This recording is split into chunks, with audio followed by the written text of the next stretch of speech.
Bismillahirrahmanirrahim. Assalamualaikum warahmatullahi wabarakatuh. Innal hamdalillah nahmaduhu wa nasta'inuhu wa nastaghfiruh wa na'udzu billahi min shururi anfusina wa min sayyiati a'malina. May yahdihillahu fala mudilla lahu wa may yudlil fala hadiyalah. Asyhadu an la ilaha illallah wahdahu la syarikalah wa asyhadu anna Muhammadan 'abduhu wa rasuluh. Amma ba'd. Alhamdulillah, ikhwani wa akhwati fillah. Kita akan lanjutkan kajian dari Tibbun Nabawi bersama Majelis Ilm Al-Fath. Guys, pada kesempatan kali ini kita akan masuk pada materi terkait dengan Tibbun Nabawi. Kita ingin mengenal beberapa sifat dari protein hewani yang dibahas oleh Ibnul Qayyim rahimahullah ta'ala dalam kitabnya Tibbun Nabawi atau kitab Zadul Ma'ad fi Hadi Khairil Ibad, jilid yang ke-4 ini. Berkata Ibnul Qayyim rahimahullah, samakun, artinya ikan.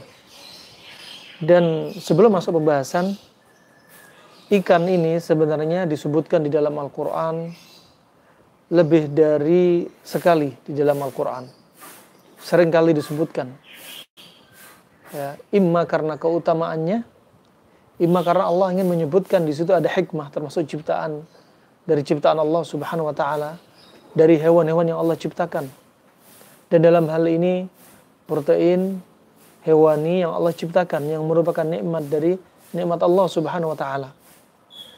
Di antaranya seperti surat Al-Kahfi ayat 64 Allah sebutkan, qala ara'aita id awayna ila sakhrati fa inni nasitul huta. Qala ara'aita id awayna ila sakhrati fa inni nasitul huta. Di sini syahidnya adalah al-hut.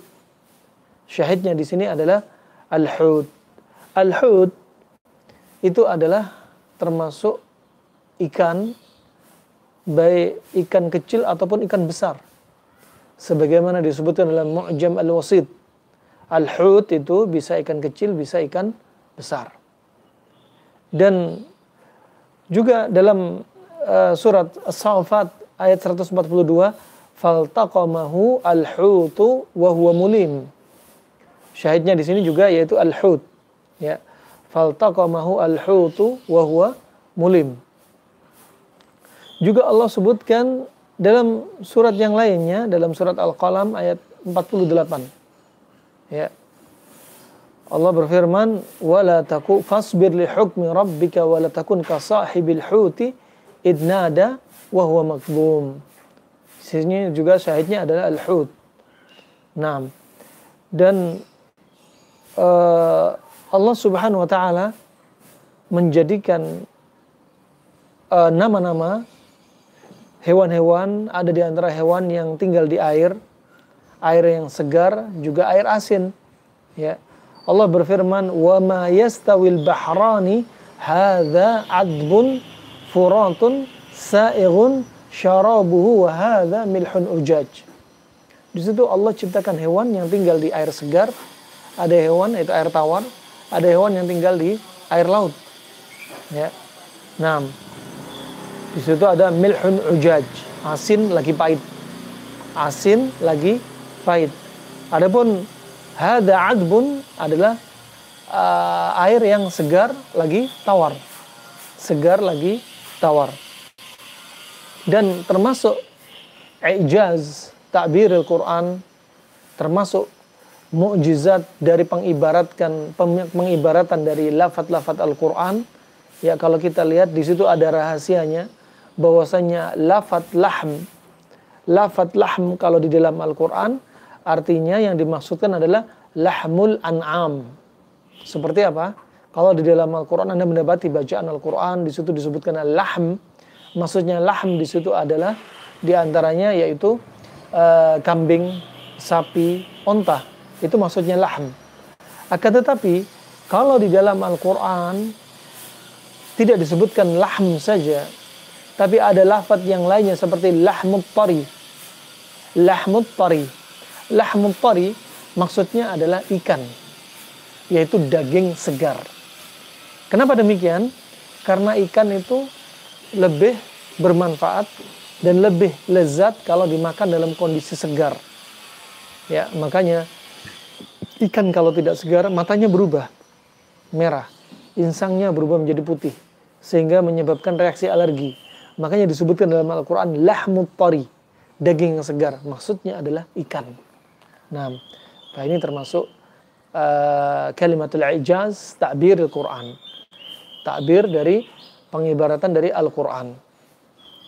Kemudian Ibnu Qayyim membahas, ya, di antaranya beliau sebutkan riwayat-riwayat tentang ikan. Di antaranya riwayat Imam Ahmad bin Hanbal wa Ibnu Majah dalam sunannya dari hadis Abdullah bin Umar an Nabi sallallahu alaihi wasallam annahu qala uhillat lana maitatani wa damani as-samaku wal jaradu wal kabidu wat tihalu. Ya, telah dihalalkan untuk kami 2 bangkai dan 2 darah. 2 bangkai yaitu bangkai apa? Bangkai ikan dan bangkai yaitu al-jarad. Al-jarad belalang. Nah, ini kalau mati tetap bisa dimakan. Kalau matinya seperti ikan, ngambang, itu bangkainya boleh dimakan. Nah, wal kabidu wat tihal, dan 2 darah yang dihalalkan. Asal hukumnya darah itu haram. Ya, darah yang dihalalkan adalah yaitu al-kabid wat tihal, yaitu liver dan limpa. Karena liver dan limpa itu tempatnya terbentuk dari darah, dan liver juga tempat produksinya darah. Nah, maka 2 bangkai dan 2 darah ini dihalalkan oleh Nabi SAW, dihalalkan oleh syariat. Dan hadis ini yang disebutkan dalam riwayat Ahmad, hadisnya lemah. Tetapi di sana ada hadis yang lainnya melalui riwayat yang banyak dari Zaid bin Aslam, kemudian juga dari Ibnu Umar, dan disahihkan hadisnya oleh Syekh Al-Albani rahimahullah dalam Mishkah, dan dikatakan sanadnya jayyid. Sanadnya jayyid. Jadi 2 bangkai yang dihalalkan, ya, ikan dan belalang. Dan 2 darah yang dihalalkan, yaitu limpa dan liver. Itu saja yang dihalalkan. Selain itu bangkai itu haram. Ya, selain dari keduanya haram. Begitu pula darah yang bekas sembelihan, kemudian kadang dibekukan, dimasak, itu haram. Ada darah yang dihalalkan, maksudnya di sini adalah liver dan limpa, itu saja. Kemudian rahimakumullah jami'an,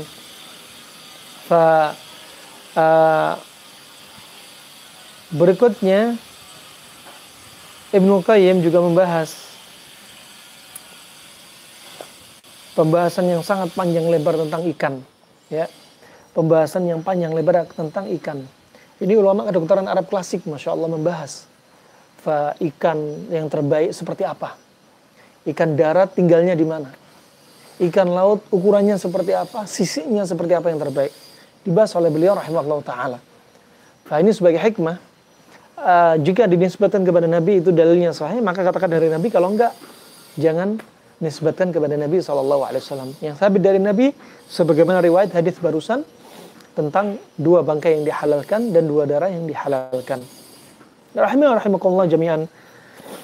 Dr. Abdul Basit Muhammad Sayyid, dia adalah seorang dokter dari Mesir, ya, negeri Mesir.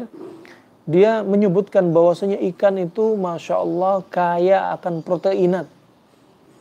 Ikan itu masya Allah nutrisinya sangat tinggi.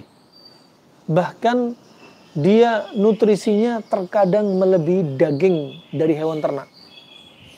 Nah, lebih-lebih masya Allah, kalau ikan ini dikonsumsi untuk ibu hamil trimester pertama, sangat rekomendasi. Makanya di Arab, ya, yang kami dapati pengalaman tatkala di sana, mereka mewanti-wanti pada wanita yang hamil trimester pertama dengan kondisi kadang morning sickness, muntah-muntah, kondisi lemah, ya, dan sangat rentan dengan kasus keguguran, ya.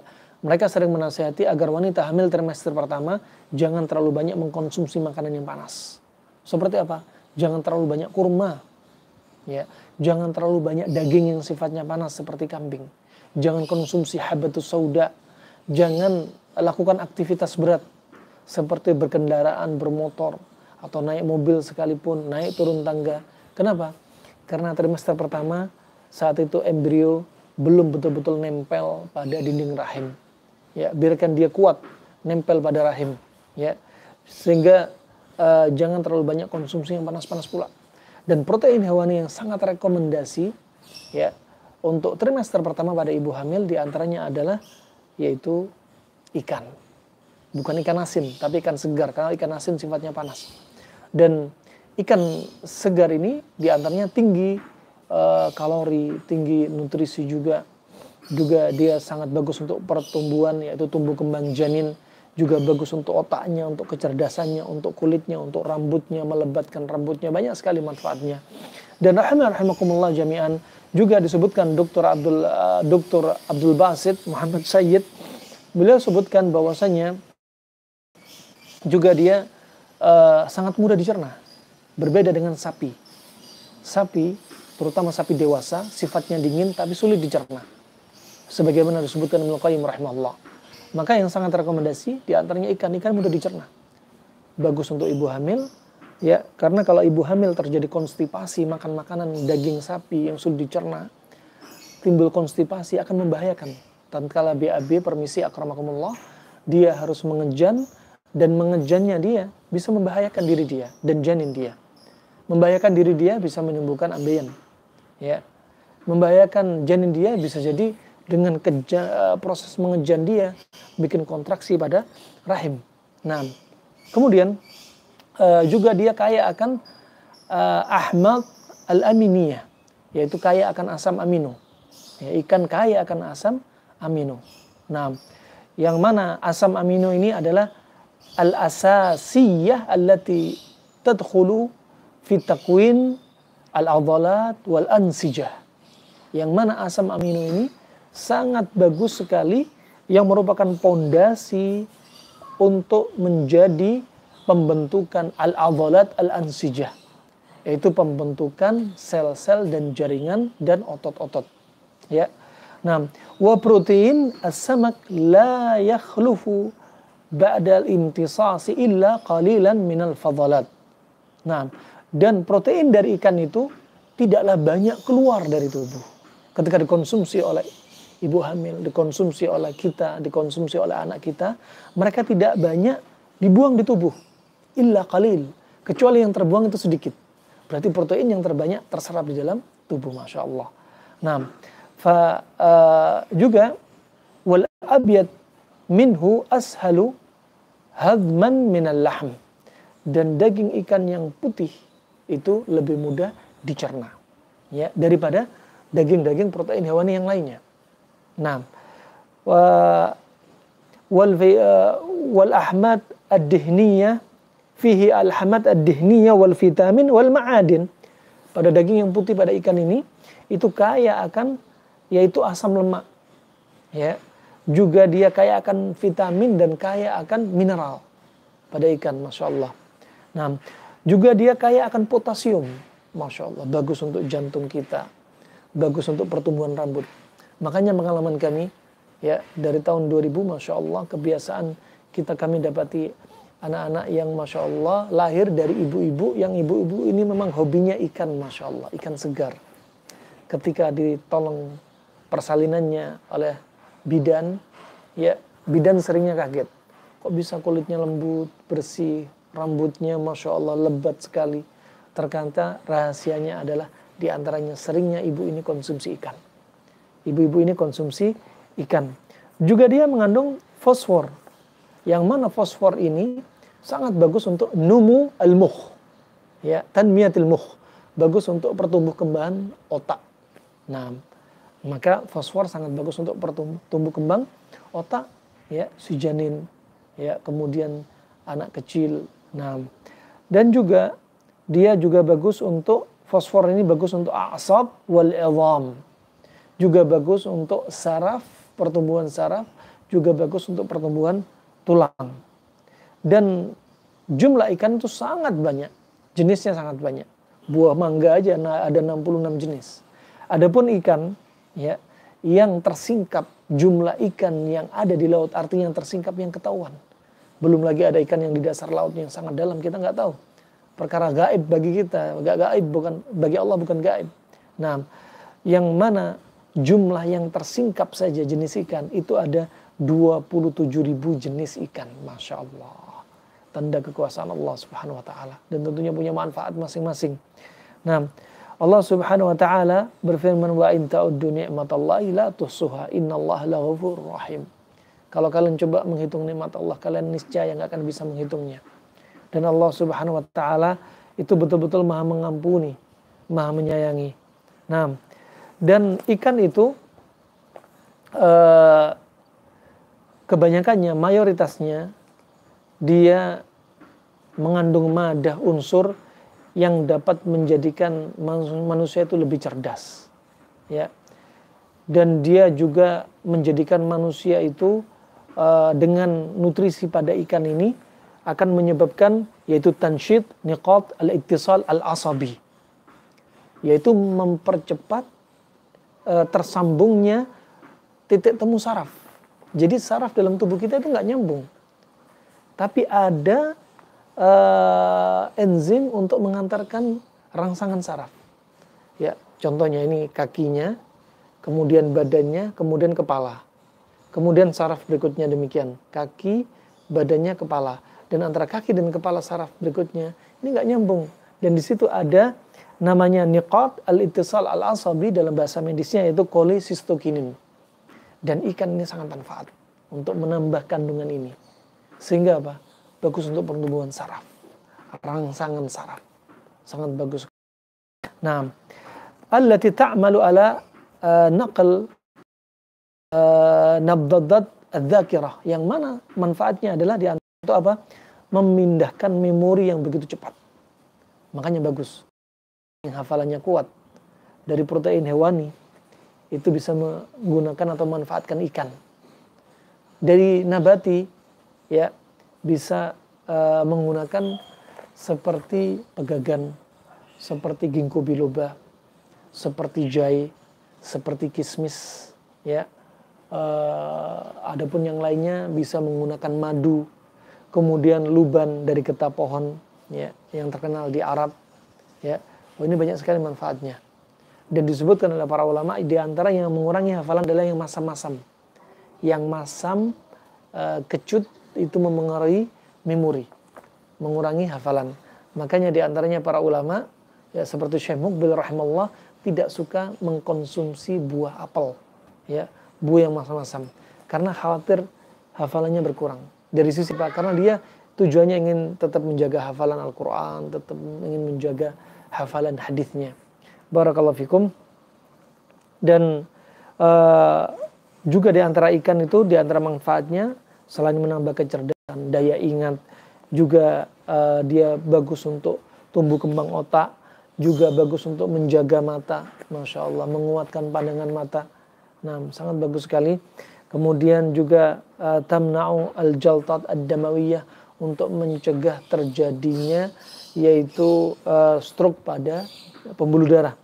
Wa yu'akid al-ulama, dan disebutkan oleh para ulama di antaranya al-asmak anna tanawul al-asmak marrataini usbuhiyan yukallil min al-asaba bi amrad asy-syarayin wal qalb. Kata ulama ahli kedokteran, pengobatan, mereka mengatakan bahwasanya makan ikan 2 kali aja, makan ikan dalam 1 pekan itu bisa mengurangi faktor resikonya terjadinya yaitu penyakit pembuluh darah dan jantung. Masya Allah. Ini dari sisi kedokteran modern. Adapun Ibnu Qayyim rahimahullah, sekarang kita akan bahas, ya, kata Ibnu Qayyim rahimahullah, disebutkan di sini bagaimana cara Anda memilih ikan yang baik, memilih ikan yang direkomendasi, ya, menurut mereka. Nah, beliau berkata asnafus samak katsirah, jenisnya ikan sangat banyak. Disebutkan dokter modern tadi 27.000 jenis, itu yang ketahuan saja. Nah, Wa ajwaduhu ma ladzat ta'muh. Perhatikan. Di sini kalau pilih ikan yang terbaik, ya, dari semua jenis ikan prinsipnya satu, rasanya yang paling lezat. Itu yang paling baik nutrisinya. Wa tabarih, dan aromanya sangat enak. Aromanya enak. Nah, jelas dia nutrisi sehat. Ya, lain halnya dengan ikan-ikan yang tinggal di daerah katakan tempat-tempat yang tinggal di tanah, bau tanah, atau tempat di tempat-tempat najis, ya, atau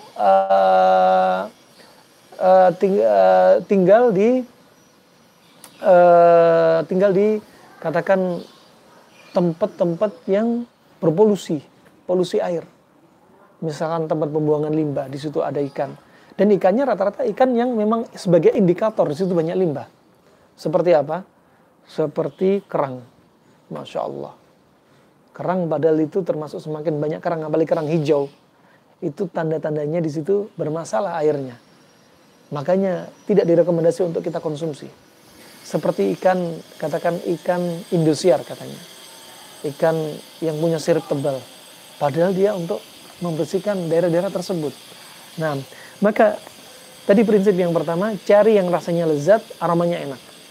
Seperti ikan sarden, sebenarnya adalah ikan yang Masya Allah, ya, ikan yang kalau Anda masak, Masya Allah, cara masak ikan sarden, ya, kebiasaan kami ketika di Yaman, ikan sarden, carikan tempat penggoreng yang lempeng, ya, jangan disiram dengan minyak penuh, jangan penggoreng yang cekung, kemudian ikan sarden dimasak.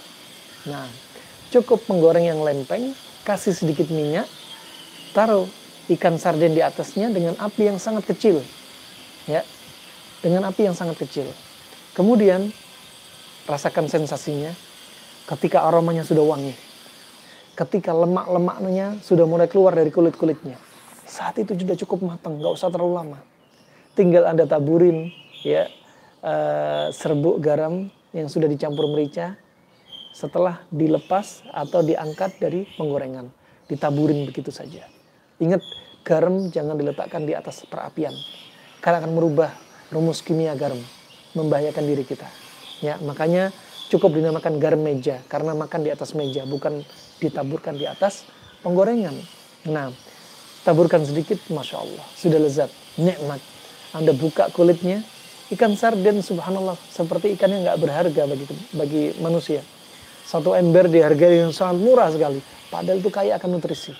Kaya akan nutrisi. Anda olah yang bagus, Anda olah yang benar, Masya Allah. Fa'ini rahmatullah jami'an. Yang ketiga, satu tadi paling enak rasanya, kedua aromanya wangi. Ya, dagingnya enak, lezat, aromanya wangi yang kedua. Yang ketiga, watawassata miqdaruhu. Dan ukurannya nggak terlalu besar, nggak terlalu kecil pada jenisnya. Katakan contoh saja ikan cakalang atau ikan tongkol. Misalkan pada jenisnya, umur terpanjangnya, umur paling gedenya, katakan contoh saja 40 cm. Paling gedenya katakan 40 cm, berarti dari poin konsep ketiga ini, Anda cari ikan tongkol nggak terlalu kecil, ya, bukan tongkol baby tongkol yang masih 10 cm, ya, yang masih 15, yang masih 10 cm atau lebih dari sedikit atau lebih kecil dari itu, atau tidak terlalu besar, ya, misalkan 40 cm atau misalnya lebih dari itu, enggak, tapi cari di ukurannya masing-masing jenisnya di tengah-tengah, nggak terlalu besar, nggak terlalu kecil, itu yang paling lezat, ya, itu yang paling lezat. Itu poin yang ketiga. Poin yang keempat, wa kana raqiqal qishr. Ini poin yang berikutnya. Ikan yang terbaik adalah ikan yang subhanallah siripnya itu sedikit. Siripnya itu tipis, nggak terlalu tebal. Ya. Semakin tipis siripnya, itu yang paling bagus. Masya Allah. Nah, kemudian kenapa? Kalau sudah sirip semakin tebal, berarti dia semakin tua, semakin dewasa, semakin besar. Dan dagingnya semakin keras. Makanya paling sedang-sedang itu enak. Ya, sebagaimana kaidah, khairul amr awsatuha. Sebaik-baik perkara di tengah. Mau urusan agama, urusan dunia, paling enak di tengah. termasuk milih makanan seperti ini. Ya. Allah juga berfirman, "Wa kulu washrabu wa la tusrifu innallaha la yuhibbul musrifin." Dan makan dan minumlah dan jangan berlebihan. Allah nggak menyukai sesuatu yang berlebihan. Ya. Ya, termasuk ini subhanallah kalau makan jangan terlalu banyak. Makan terlalu banyak bikin lambung berjubel, merusak pintu lambung. Famul ma'dah atau sphincter pylori. Juga jenis termasuk ikan juga demikian, ya. Ikan demikian yang paling bagus sedang-sedang saja. Nah, kemudian yang kelima, walam yakun sulba al-lahmi wala yabis. Dan jangan pilih ikan yang dagingnya itu keras dan kering. Keras, kering. Jangan. Pilih yang enak yang lembut. Terlebih dagingnya yang putih.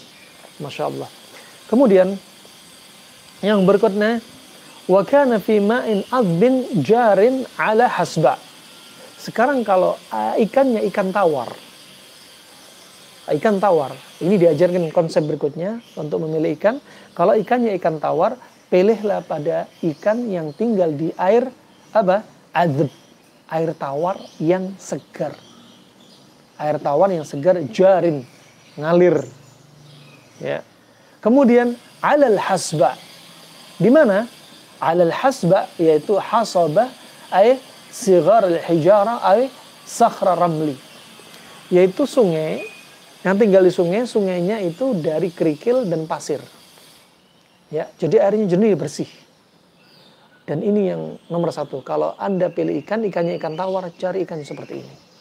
Ya, di mana Anda dapat?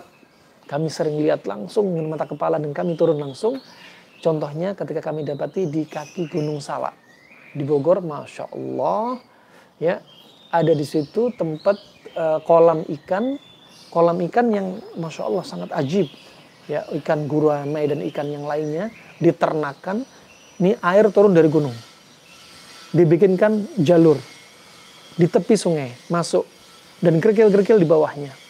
Kemudian dibikin jaring depan belakang dan diternakkan ikan di situ. Air terus ngalir. Ya, air ngalir terus dan ikan ada di antara kolam di air yang mengalir. Masya Allah, sensasi apa yang dirasakan? Rasanya ikan gurame ini masya Allah betul-betul gurih, gak ada rasa tanah. Coba kalau Anda makan gurame hasil ternak empang. Apa yang sensasi yang Anda rasakan? Gurame hasil kolam empang. Apa yang dirasakan? Pasti makan, Anda mencium aroma tanah. Kalau nggak mau mencium aroma tanah, mesti biasanya Anda lakukan apa? Pakai jeruk direndam. Ya. Padahal mau pakai cuka, pakai jeruk, aromanya sudah tidak sesegar ketika tanpa dicampur apa-apa. Nah, itu sensasi masak yang enak. Sudah masak ala kadarnya tanpa bumbu macam-macam. Aroma wanginya keluar. Masya Allah. Wah ini Masya Allah betul-betul murni dari kaki gunung dan hasba. Ramliyah. Kerikil dan batu tinggal di situ. Masya Allah. Rasanya gurih. Nah ini rahmatullah jami'an. Ada memang kolam yang seperti ini. Ya, dan hasil tangkapan ikan yang tentunya dijual lebih mahal. Nah, al-ghali hali. Karena yang manis itu pasti mahal. Ada wajah, ada rupa. Ya. Nah, dan di sini tentunya semakin mahal enak, ya, pada beberapa kaidah. Nah, dan itu bukan mutlak. Kemudian prinsip berikutnya diajarkan Ibnu Qayyim rahimahullah, wa yataghaddi bin nabat lal aqdar. Ikan tersebut makan apa? Nabat, tanam-tanaman. Ya, bisa makan ganggang, ya, makan tanam-tanaman, ya. Nah, dan la aqdar, ya. Dan dia tidaklah makan yang kotor-kotor, najis. Coba seperti misalkan kebiasaan orang menjadikan hewan ternak, katakan ayam, mereka itu mau memanfaatkan kotoran, permisi akramakumullah, tai ayam. Di bawahnya diletakkan ikan lele, ikan gurame, ikan mujahir. Ini tidak bagus. Ya. Ini bahkan termasuk ikan yang tentunya rasanya tidak enak. Apalagi kalau najisnya seperti najis manusia. Ya. Maka yang demikian ya sebagaimana disebutkan Syekh Ibnu Utsaimin rahimahullah dari Jalalah ini, ya, dari hewan yang makan najis ini butuh untuk disucikan sekitar 1 pekan, ya. Setelah dilakukan penangkapan dari hewan-hewan yang makan najis, ya, maka dibersihkan dulu hewan ini, misalkan ditaruh di kolam, ya, agar apa?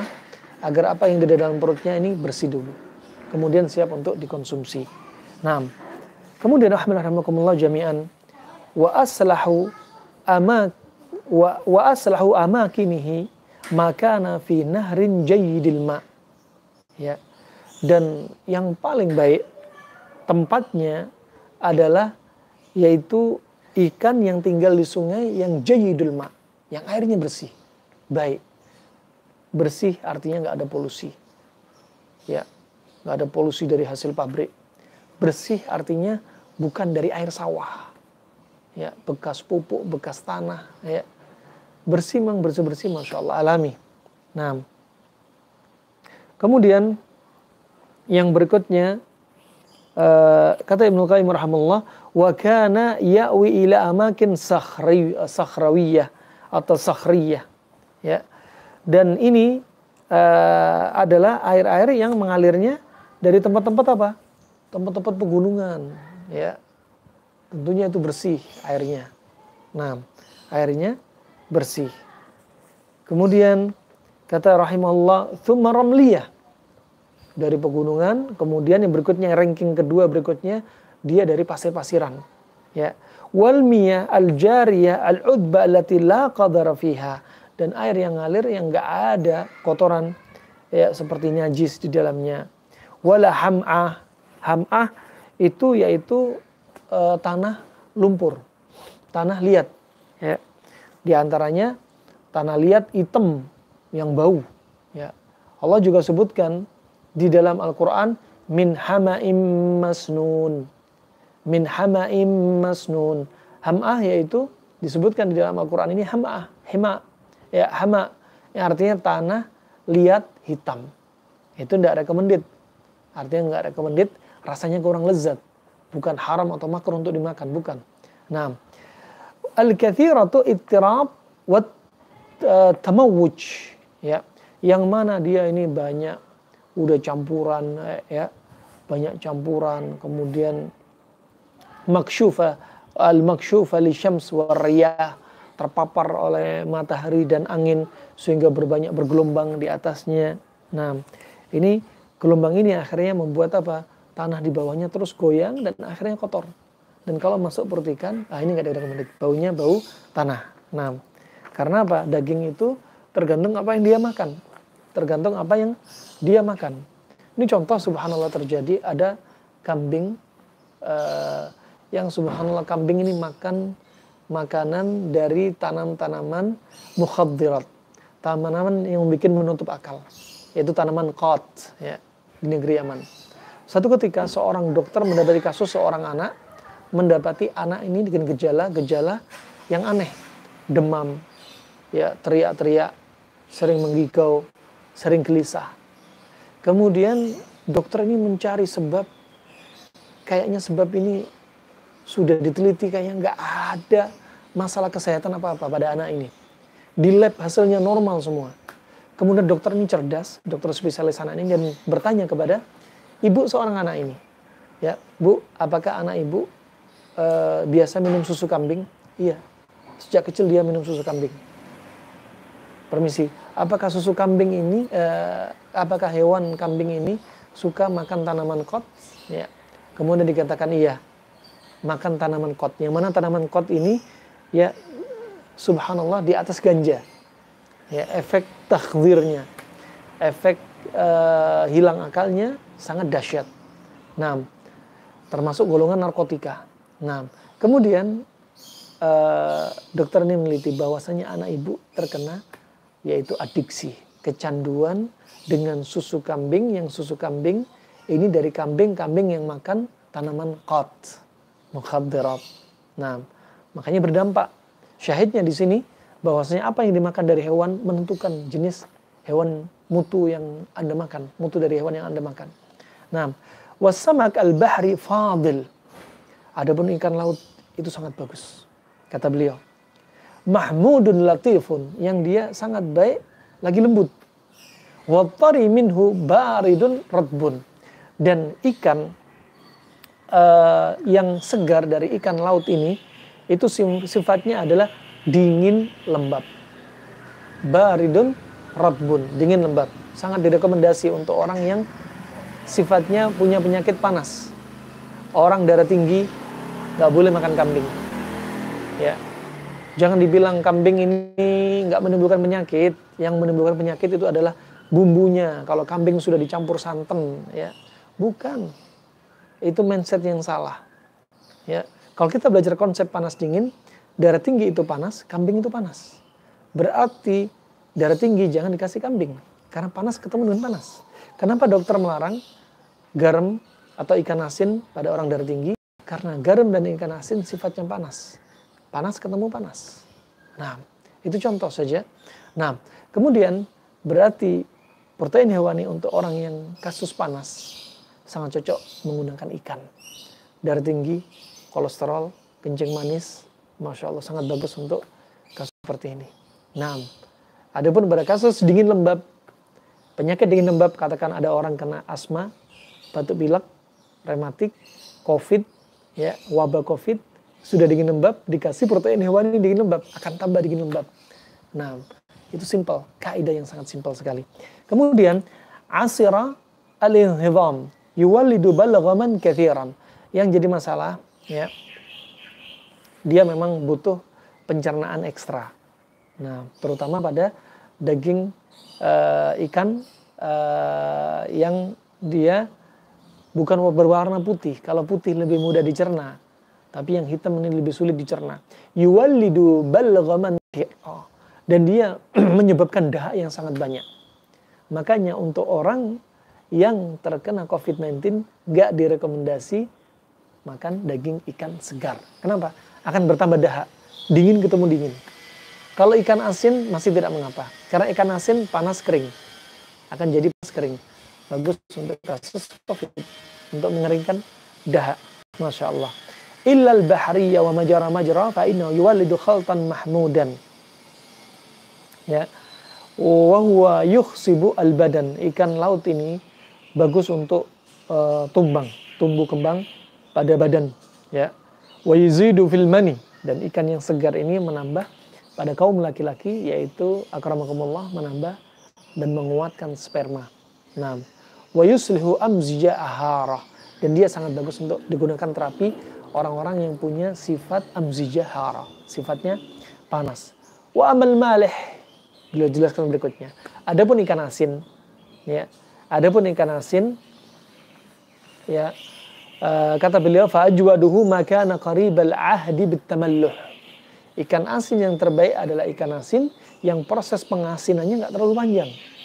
Sudah jadi ikan asin langsung konsumsi, itu yang paling bagus. Kata Ibnu Qayyim rahimahullah. Wa huwa harun yabisun, yang mana ikan asin ini sifatnya adalah panas kering. Makanya bagus lagi untuk kasus COVID, protein hewaninya ikan asin. Ya. Kemudian orang asma, batuk pilek, rematik, untuk protein hewaninya diantaranya ikan asin. Nah, berbeda dengan ikan segar. Kalau ikan segar nggak direkomendasi. Sebaliknya ikan asin direkomendasi. Wa kullama taqadumu ahdu izdada harruhu wa yabsuh.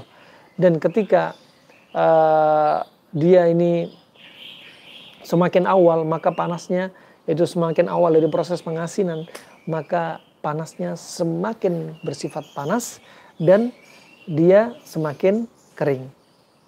Wasilwar minhu kathirul zujah. Silwar kathirul zujah. Itu yaitu seperti apa? Ikan-ikan semacam ikan yaitu catfish. Catfish ini itu banyak mengandung apa? Seperti luzujah, omega 3, omega 6. Ya, itu sangat bagus sekali. Makanya digunakan di antara untuk imun, di antaranya untuk kecerdasan, Masya Allah. Nah, dan lemak pada ikan yang keluar, ya, itu sangat bagus sekali. Ya, dia kata Ibnu Qayyim rahimahullah mengandung luzujah. Ya, untuk melicinkan, dan dia ini ada omega 3. Wa yusamma al-jirri. Al-jirri, ya. Wal yahud la ta'kulu. Orang Yahudi enggak makan ikan-ikan seperti ini. Ya. Wa idza ukila tariyan kana mulayyinan lil batn. Kalau ikan ini dimakan dalam kondisi yang segar, ya, maka ikan ini Masya Allah apa? Kata beliau Ibnu Qayyim rahimahullah, mulayyinan lil batn. Untuk melunakkan dan mengobati konstipasi. Ya, orang yang sulit BAB, ya, atau perutnya besar karena banyak plak-plak di ususnya, ini sangat bagus sekali dikonsumsi. Wa idza mulliha wa utiqa wa ukila saufa qasbatur ri'ah. Dan kalau ikan ini diasinkan, ya. Ikan ini diasinkan kemudian dimakan, di antara manfaatnya, ini manfaatnya ikan asin nih. Untuk apa? Saufa qasbatur ri'ah. Membersihkan saluran pernafasan karena sifatnya asin. Mengeringkan dahak-dahak. Nah, wa jawwadas saut, ya. Dan dia juga bagus untuk membersihkan apa? Membersihkan suara. Nah, membersihkan suara. Wa idza duqqa wa wudi'a min kharij akhraja as-sala wal fudul man ummiqa al-badan min tariqi anna lahu quwwah jadibah. Kalau ditumbuk, ya, kalau ikan ini ditumbuk, ya, kemudian dikeluarkan dari sala, ya, tujuannya yukhriju min batni. Untuk apa? Untuk membersihkan yaitu rahimnya ibu-ibu. Imma ketika nifas, ya, imma ketika nifas, dan imma dia ketika haid. Bagus sekali ikan seperti ini. Nah, Masya Allah. Ini ikan apa yang sudah diasinkan. Makanya di Hadramaut, tempat kami di Yaman, mereka meyakini bahwasanya di sana itu ada ikan namanya ikan lohom. Ikan lohom itu anak-anaknya ikan hiu, jenis hiu tertentu, dikeringin, diasinkan. Wah, itu Masya Allah mereka sudah teruji coba ini, turun-temurun. Untuk ibu-ibu yang nifas, biar cepat bersih dari nifasnya, konsumsi ikan ini terus. Juga diantaranya untuk ibu-ibu yang sedang haid juga konsumsi seperti ini. Ya, diantaranya selain membersihkan darah rahim, juga subhanallah untuk meningkatkan syahwat kaum wanita. Untuk meningkatkan gairah kaum wanita. Urusan pasangan suami istri. Begitu pula kaum laki-lakinya. Nah, karena sifatnya panas, kering, ya, sifatnya panas, kering. Nah, berikutnya wa ma'u milhil jirri al-malih idza jalasa fihi min man kanat bihi kurha al-am'a fil ibtida'i al-illah. Dan air yang air dari ikan, dari air laut ini, ya, air laut ini, ya, itu kalau kita duduk di tempat air tersebut, itu bermanfaat untuk mengobati kasus luka tuka pada usus ketika stadium pertama, ketika stadium awal, wa faqahu bijadbi al-mawada ila dhahiril badan. Kenapa? Karena zat-zat yang membahayakan di dalam tubuh itu tertarik, ya, tertarik. Sebagaimana air laut ini, sebagaimana seperti NaCl, ya, ketemu dengan H2O. H2O ini unsur-unsur dalam tubuh kita, ya, yang membahayakan juga. Nah, sifat ini seperti H2O diikat sama garam untuk kemudian dibuang. Nah, wa idza tukina bihi abra'a min 'irqin nasa. Kalau air laut tadi dimasukkan di dalam dubur, ya, seperti bahasa rumah sakitnya al-huqnah, ya, permisi, si pasien misalkan tidur, posisinya miring, kemudian kaki lututnya di atas kaki kiri misalkan, atau sebelahnya bisa sebaliknya, kemudian seperti menggunakan guling, kemudian dimasukkan selang ke dalam duburnya, lubang duburnya, tentunya dikasih pelumas dulu biar nggak ada perlukaan, kemudian di atasnya ada gelas, dimasukkan air laut. Masya Allah. Kalau zaman sekarang menggunakan garam Inggris. Wah, ini di antara manfaatnya adalah abra'a min 'irqin nasa. Ya, itu untuk mengobati penyakit irqun nasa. Apa itu irqun nasa? Isialgia. Yaitu nyeri pada pinggang, isialgia. Ini dari kedokteran Arab klasik. Adapun ilmu nasa dengan cara yang lain, dari kedokteran Arab klasik juga menggunakan fasdu. Fasdu pada saraf di belakang mata kaki, pada pembuluh darah di belakang mata kaki. Dirobek atau dibuang darahnya, ya, titik itulah sangat bermanfaat untuk isialgia. Adapun yang datang thabit dari Nabi SAW untuk kasus isialgia, nyeri pinggang, adalah dengan menggunakan apa?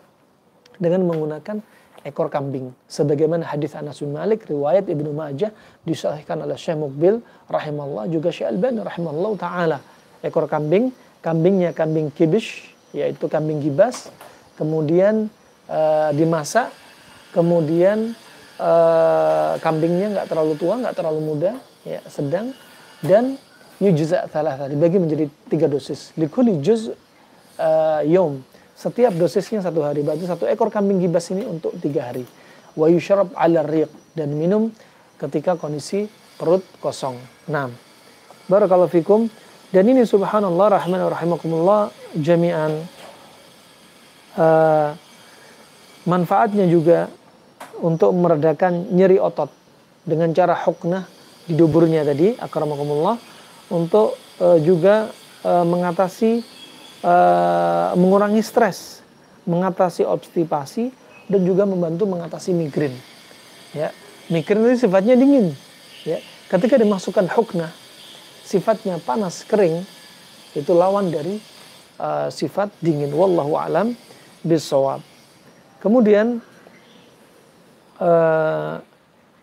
wa ajwadu ma fis samak ma qaruba min muakhiriha. Kemudian konsep berikutnya disebutkan Ibnu Qayyim, prinsip, ya. Dan termasuk ikan yang terbaik, mau ikan darat, mau ikan laut, bagian mana daging yang terbaik? Terutama daging untuk ibu hamil, daging untuk anak kecil, ya. Ya, yang terbaik adalah maqaruba min muakhiriha, yang paling dekat dengan ekornya. Ya, paling dekat dengan ekornya. Nah, itu yang terbaik. At-tari as-samin minhu yukhsibu al-badan lahmuhu wa wadakahu. Ya, dan ikan yang segar, gemuk, ya, berisi, itu sangat bagus sekali untuk menguatkan tubuh. Untuk menguatkan tubuh, dan dagingnya ini juga untuk menambah dasam, yaitu lemak dalam tubuh. Nah, lemak dalam tubuh. Barakallahu fikum. Rahimakumullah. Pernah terjadi di zaman Nabi SAW, ketika Nabi mengirimkan para sahabatnya dalam perang Sifil Bahr, yang Nabi menunjuk Abu Ubaidah bin Jarrah memimpin 300 pasukan, yang Nabi hanya membekelin mereka ini dengan seranjang kurma, dan Abu Ubaidah membagi-bagi masing-masing pasukan dengan hanya 1 kurma saja. Nah, coba bayangkan, subhanallah, ya, pasukan ini dikirim tentunya lewat tepi laut. Sifil Bahar artinya tepi laut, tepi pantai, pasir putih, dalam keadaan panas. Hanya dapat bekal, masya Allah, kurma. Ya, kadang kurma dijilat, kemudian dilepas, simpan lagi, nggak dimakan, dijilat aja. Sampai disebutkan dalam kisah tersebut, hatta akalna khabat, sampai kami makan al-khabat. Makan al-khabat yaitu para sahabat ini bergelantungan di pohon dan makan dedaunan di pohon, saking laparnya mereka. Dan subhanallah, Allah ganti mereka dengan sesuatu yang lebih besar. Didapati suatu yang menggunduk besar, mereka pikir itu gunung pasir, ternyata itu adalah ambar, ikan paus yang sangat besar. Fa'akalna minhu nisfa syahrin. Maka kata mereka 300 pasukan ini makan ikan paus ini selama 2 pekan. Dalam riwayat yang disebutkan selama 1 bulan makan ikan ini, sampai didapati mereka pulang menghadap Nabi dalam keadaan mereka badannya gemuk, ya, badannya mereka gede, besar. Kenapa? Penuh dengan lemak. Dan subhanallah, mereka ini mendapati ikan ini, masya Allah, ikan ini tulang rusuknya sangat besar, dan dibawakan daging ini kepada Nabi SAW. Dikasih bagian Nabi SAW, ya, diletakkan di atas punggungnya onta, ya, dan mereka melewati tulang rusuk yang sangat besar. Bayangkan, ya, tulang rusuk ikan yang sangat besar ini. Dan subhanallah, ikan ambar ini sampai 13 orang diperintah oleh Abu Ubaidah ibn Jarrah, ya, sebagaimana dalam riwayat Imam Muslim, 13 orang itu diperintah oleh pemimpin jihad waktu itu Abu Ubaidah ibn Jarrah untuk berdiri, ya, untuk mereka ini duduk di tempat matanya ikan, kerangka ikan, 13 orang. Bayangkan saking besarnya, itu matanya saja, belum tubuhnya. Dan alhamdulillah rahimakumullah jami'an, ya, ikan paus ini manfaatnya banyak. Nah, ikan paus ini manfaatnya banyak sekali. Dan sangat ajib, kaum muslimin di Indonesia masih banyak belum tahu. Dagingnya sangat manfaat. Orang yang makan daging ikan paus, 2 anmulah saja, ini anmulah, 2 anmulah saja sudah bisa bikin badan gemuk bagi mereka yang kurus, nahif, ya, rasyiqah, rasyiq. Orang yang kurus nggak bisa gemuk-gemuk, pakai daging ikan paus ini, masya Allah. Daging ikan paus ini kalau dikeringkan, kita dapati di Arab, ya, 2 potong segini, ya, 1, 2, ditaruh di wadah kecil, dihargai, kalau dirupiahkan dihargai 100.000. Tapi mereka di Indonesia banyak nggak paham, ya, ada ikan paus mati pinggir tepi pantai, dikuburkan gitu saja. Padahal itu masya Allah, itu emasnya, ya, emasnya lautan. Emasnya daratan, hakikatnya emas. Emasnya lautan, sebenarnya ikan paus. Itu masih dagingnya yang bermanfaat. Belum lagi nanti ada kelenjar ludahnya, yang dikenal dengan ambar, yang beratnya sekitar 3-7 kilo. Kalau di negeri Arab, bisa dihargai 3-6 miliar karena manfaatnya. Insya Allah pertemuan berikutnya, kita akan lanjutkan pada bulan berikutnya dengan membahas ambar. Ya, ikan paus manfaatnya. Ikan paus bisa untuk mengobati stroke yang kronik. Stroke akut sifatnya panas, stroke kronik sifatnya dingin. Ikan paus sifatnya panas, kering. Bagus untuk kasus stroke, ya. Masih banyak sekali manfaatnya, ya, yang perlu kita singkap dari hikmah-hikmah Allah Subhanahu wa taala, dari ciptaan Allah Subhanahu wa taala. Biar kita semakin cinta kepada Allah, biar kita semakin mengagungkan Allah Subhanahu wa taala, biar kita semakin meningkatkan tauhid kita. Walaupun hanya belajar dengan Tibun Nabawi. Itu saja yang saya sampaikan kepada admin. Tolong munculkan atau tampilkan dari pertanyaan-pertanyaan. Barakallahu fiik. Diulangi lagi pertanyaannya untuk dikopas satu persatu melalui kolom komen.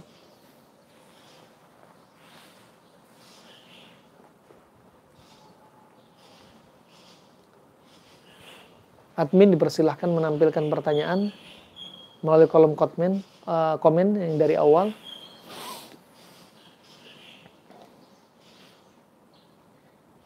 Dan diingatkan pertemuan berikutnya insya Allah kita bahas tentang ikan paus, spesial ikan paus. Tadi ada yang bertanya masalah kasus darah tinggi. Ya. Darah tinggi bagaimana solusinya? Solusinya, ya, pertama perbaiki pola makan Anda. Ya, karena darah tinggi mayoritas sebabnya adalah karena makanan, faktor dari luar. Karena makanan, seperti kebiasaan makan Anda yang salah, pola makan kombinasinya salah, makan di jam-jam yang salah. Ya, kemudian Anda makan pantangan Anda, ya, yang harusnya Anda jauhi. Ya, itu faktor dari luar. Faktor dari dalam adalah seperti kejiwaan. Jika Anda stres, Anda depresi, banyak pikiran, banyak masalah, nah, saat itu Anda juga menjadikan diri Anda sendiri tertekan sehingga tensi jadi naik. Barakallahu fiik.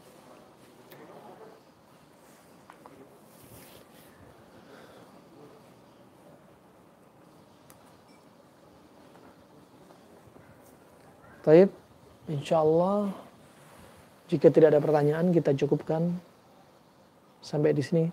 Fadhol, kalau ada pertanyaan diulangi lagi pertanyaannya. Kalau ada pertanyaan diulangi. Silahkan.